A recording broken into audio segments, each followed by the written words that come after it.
Soldiers from wars both old and new march down city streets. Flags hang from homes, businesses, even car antennas. Ceremonies remember those who dutifully served their nation.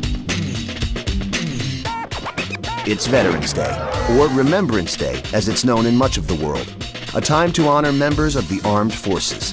And it all began in a railroad car with a document to end the war to end all wars.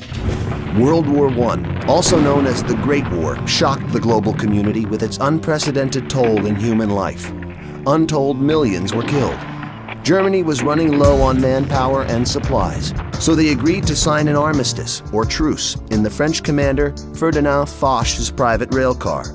On the 11th hour, on the 11th day of the 11th month of 1918, all was quiet on the Western Front. The fighting had ended. Exactly 1 year later, President Woodrow Wilson decreed that Americans should observe a moment of silence at 11 a.m. to remember the armistice and to embrace the peace. Other Allied nations commemorated the peaceful anniversary as well. In England and Canada, citizens wore paper poppies. Poppies had become a symbol of the armistice. The poem Flanders Field described a one-time battlefield. In Flanders Field, the poppies blow, between the crosses, row on row. In America, the nation's first unknown soldier was laid to rest at Arlington National Cemetery on Armistice Day, 1921. He was a casualty of the Great War. Since that first memorial, other unknown soldiers from America's wars have been interred in the tomb. And it's become tradition for the president or one of his representatives to lay a wreath on the monument every November 11th.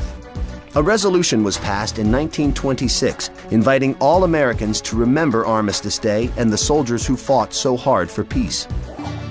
The idea caught on. By 1938, the day was marked with so many ceremonies and parades, Congress made it a legal holiday, giving people the day off work. After World War II and the Korean War, Americans wanted to open up the holiday to include not just World War I veterans, but all who served in combat. In 1954, President Dwight Eisenhower, a World War II vet himself, legally changed the U.S. Armistice Day to Veterans Day, honoring those who served in all American wars. For a brief time starting in 1971, Congress moved the holiday to the fourth Monday in October, giving Americans a 3-day weekend. But most people rejected the idea. The traditional date of November 11th, the anniversary of the Great War's ceasefire, was too historically important to forget. President Ford reversed the law in 1975, returning Veterans Day back to its rightful date. Over the decades, the holiday has changed with the times. Originally, it was a call for world peace. Then in the U.S., it became a day to remember war veterans. Today, Veterans Day is set aside to honor not just those who served in war, but also those who have served their nation in peace.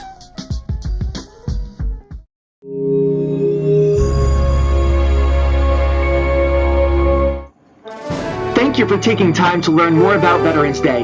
Remember to visit the Applegate website to learn more about how we celebrated Veterans Day 2014, including photos and special interviews with our veterans and past Applegate students. Thank you again, and happy Veterans Day. We honor all of our veterans here at Applegate School.